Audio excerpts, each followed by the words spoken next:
विभाग से जुड़े हुए तहसील के आवासीय और अनावासीय भवनों के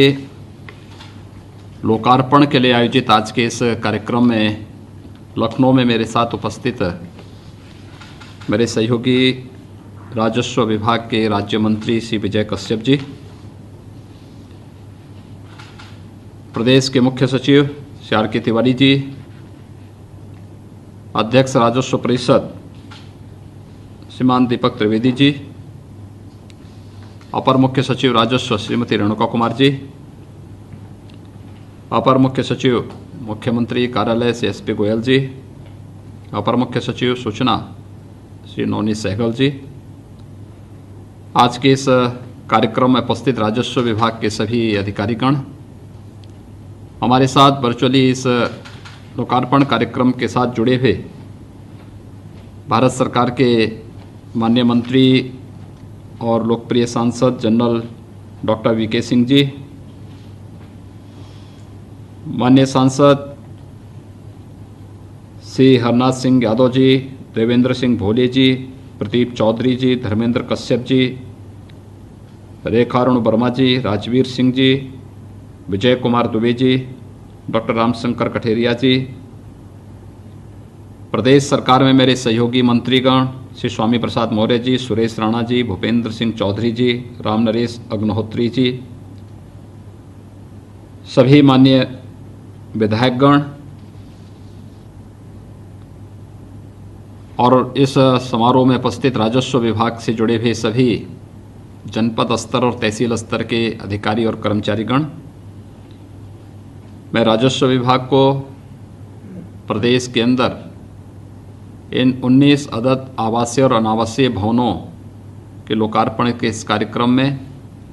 हृदय से बधाई देता हूं, अपनी शुभकामनाएं देता हूं। हम सब जानते हैं कि बहुत बड़ी भूमिका है राजस्व विभाग की। प्रदेश की प्रशासनिक मशीनरी के साथ साथ प्रदेश के अंदर भूमि संबंधी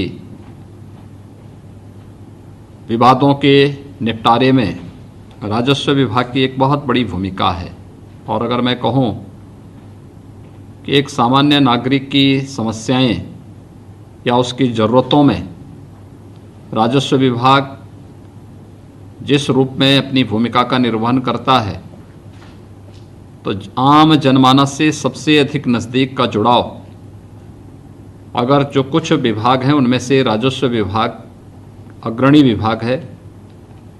चाहे वह कमिश्नरी का हो, कलेक्ट्रेट का हो, तहसील का हो, इनसे जुड़ी भी इस पूरी मशीनरी के संचालन की व्यवस्था के साथ ही भूमि से संबंधित जितने भी कार्य हैं, आपदा प्रबंधन से जुड़े हुए जितने भी कार्यक्रम हैं, राहत से जुड़े हुए जितने भी कार्यक्रम हैं, राजस्व विभाग इन सभी कार्यक्रमों को कुशलतापूर्वक आगे बढ़ाता है। विगत 3.5 वर्षों के अंदर अपनी कार्यकुशलता के माध्यम से राजस्व विभाग ने न केवल इन सभी कार्यक्रमों को सफलतापूर्वक आगे बढ़ाने में काफ़ी हद तक जन भावनाओं के अनुरूप कार्य करके अपनी क्षमता का परिचय दिया है, वहीं साथ ही साथ जो हमारे फील्ड में तैनात अधिकारी और कर्मी हैं, उनके आवासीय भवनों के निर्माण की कार्रवाई को समयबद्ध ढंग से आगे बढ़ाना, आम जनमानस के लिए जहां पर कमिश्नरी मुख्यालय की स्थापना करनी, वहां पर मंडलायुक्त के कार्यालय की स्थापना, जिलाधिकारी कार्यालय की स्थापना या तहसील मुख्यालयों की स्थापना, ये सभी कार्यक्रम चरणबद्ध तरीके से आगे बढ़ रहे हैं। आज का ये कार्यक्रम भी आम जनमानस की सुविधा को ध्यान में रख करके न केवल उन अनावासीय भवनों को जिनके माध्यम से एक सामान्य जन की समस्या का समयबद्ध ढंग से समाधान हो सके, यह कार्यक्रम जहां इस दृष्टि से अत्यंत महत्वपूर्ण है, वहीं साथ ही साथ जो कर्मचारी वहां पर तैनात रह करके जनता की सेवा के लिए समर्पित भाव के साथ कार्य करना चाहता है, उसको स्थानीय स्तर पर ही आवास की सुविधा उपलब्ध हो सके, इसके लिए आवासीय भवनों का निर्माण भी समयबद्ध ढंग से हुआ है। यानी एक साथ 100 करोड़ रुपए से अधिक की लागत की आवासीय और अनावासीय परियोजनाओं का लोकार्पण एक साथ यहाँ पर करते हुए मुझे बहुत प्रसन्नता की अनुभूति हो रही है। मैं इसके लिए अपने सभी माननीय जनप्रतिनिधियों को, जनता जनार्दन को और अपने सभी राजस्व विभाग से जुड़े हुए अधिकारी और कर्मचारियों को हृदय से बधाई देता हूं, अपनी शुभकामनाएं देता हूं। हम सब जानते हैं कि राजस्व विभाग ने कितना बड़ा कार्य कोरोना कालखंड में किया कि जितने भी कोरोना कालखंड के अंदर कम्युनिटी किचन की व्यवस्था थी, प्रवासी कामगारों तक राहत पहुंचाने का कार्यक्रम था, उन तक आर्थिक मदद देने का कार्यक्रम था, या फिर अन्य जरूरतमंदों तक आवश्यक वस्तुओं की आपूर्ति और अन्य सहयोग के कार्यक्रम में राजस्व विभाग ने बहुत अच्छी भूमिका का निर्वहन किया। ये कार्य सामान्य दिनों में कोई भी विभाग कर सकता है, लेकिन विपत्ति के समय, आपदा के समय जब कोई विभाग अपने कार्यकुशलता का परिचय देता है तो जनविश्वास का प्रतीक बनता है, और जनविश्वास का प्रतीक बनकर के ही हम लोग लोकतांत्रिक व्यवस्था को और सुदृढ़ और मजबूत कर सकते हैं। और आज का ये कार्यक्रम इसी का हिस्सा है कि हमें आम जन की समस्या के समाधान के लिए पूरी प्रतिबद्धता के साथ कार्य करना है, और उसी कार्यक्रम का हिस्सा है कि जब हम लोग आज आवासीय और अनावासीय इन भवनों के लोकार्पण के कार्यक्रम के साथ जुड़े हैं। बहुत सारे तहसीलों से जुड़े हुए हमारे माननीय विधायकगण, माननीय सांसदगण अक्सर मुझसे इस बात के लिए कहते थे कि हमारे यहाँ इन भवनों के लोकार्पण के लिए कार्यक्रम बनाने की आवश्यकता है, और मेरी इच्छा भी थी कि मैं प्रत्येक तहसील भवन के लोकार्पण के कार्यक्रम के लिए आपके यहाँ स्वयं उपस्थित हूँ। लेकिन कोरोना कालखंड के दौरान हम लोगों ने इस बात को महसूस किया कि जब तक वैक्सीन या दवा हमारे पास नहीं आती है तब तक बचाव ही इसका एकमात्र साधन है, और सतर्कता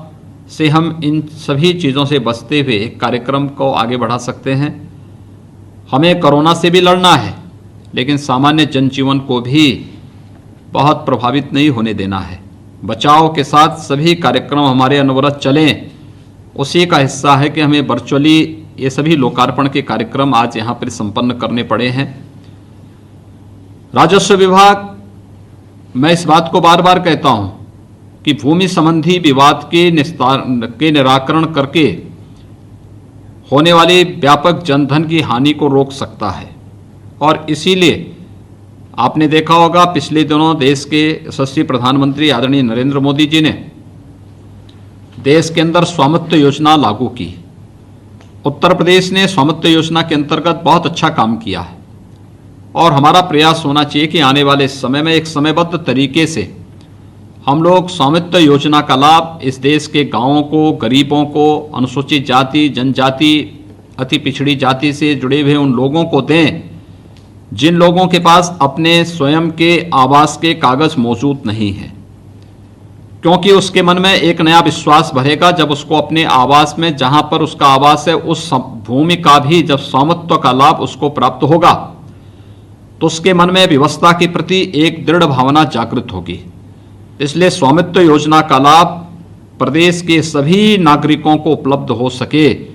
इस दिशा में हमें तकनीक का उपयोग करते हुए इसको युद्ध स्तर पर आगे बढ़ाने का कार्य करना होगा। और जिस दिन हम इसे करने में सफल होंगे, मेरा ये मानना है कि बहुत बड़ी राजस्व से संबंधित भूमि संबंधी विवाद का समाधान करने में हमें सफलता प्राप्त होगी। मैं धन्यवाद दूंगा राजस्व विभाग को, जिन्होंने 15 दिसंबर से एक बड़े अभियान को अपने हाथों में लिया है, वह है विरासत का एक बड़ा अभियान। और मेरा ये मानना है कि विरासत के इस अभियान को हमें एक समय सीमा तय कर देनी चाहिए, और उस समय सीमा के अंदर जो न हो उसको डीम्ड मानते हुए अगर इसके बाद कहीं गलत होता है तो जिस व्यक्ति ने समय रहते संज्ञान नहीं लिया है उसकी जवाबदेही उसके साथ हमें सुनिश्चित कर लेनी चाहिए। इसलिए विरासत का यह अभियान भी बहुत सारे लोगों को राहत देने वाला होगा। और इसके बाद जो अभियान एक हम अलग लेंगे वह होगा पैमाइश का। पैमाइश में लगने वाला अनावश्यक 45 दिन के समय की सीमा को और न्यूनतम करने और एक सुरक्षित माहौल में हर एक व्यक्ति को उसके स्वयं के जो भी उसका अपना रकबा है उस पर उसे कब्जा मिल सके, वह उस पर अपना मालिकाना हक प्राप्त कर सके। इस दिशा से एक व्यापक पैमाने पर इस कार्यक्रम को हमें आगे बढ़ाना पड़ेगा। मुझे प्रसन्नता है कि देश के पूर्व प्रधानमंत्री श्रद्धेय अटल बिहारी वाजपेयी जी की जन्म जयंती के अवसर पर 25 दिसंबर को एक विशेष कार्यक्रम घरौनी का राजस्व विभाग हर ग्राम पंचायत में प्रारंभ करने की एक योजना बना रहा है। मुझे विश्वास है कि इस कार्यक्रम को हम युद्ध स्तर पर आगे बढ़ाकर के प्रत्येक नागरिक को राहत देने में सफल होंगे। तहसील दिवसों को हम जितना प्रभावी बना पाएंगे वह हमारे लिए उतना ही महत्वपूर्ण होगा और प्रदेश के अंदर एक सामान्य नागरिक को,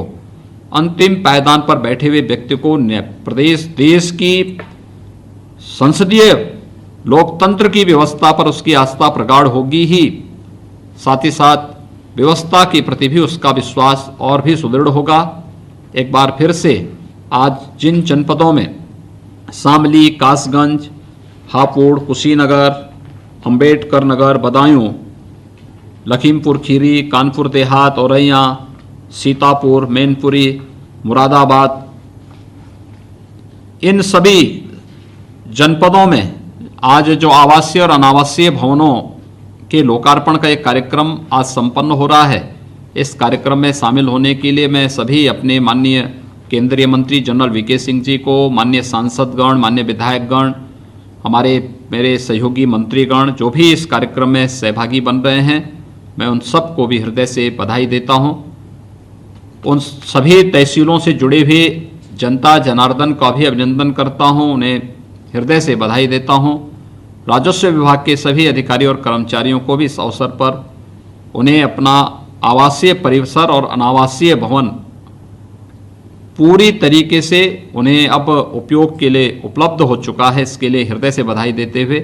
इस पूरे अभियान के प्रति अपनी शुभकामनाएं देता हूं। धन्यवाद। जय हिंद।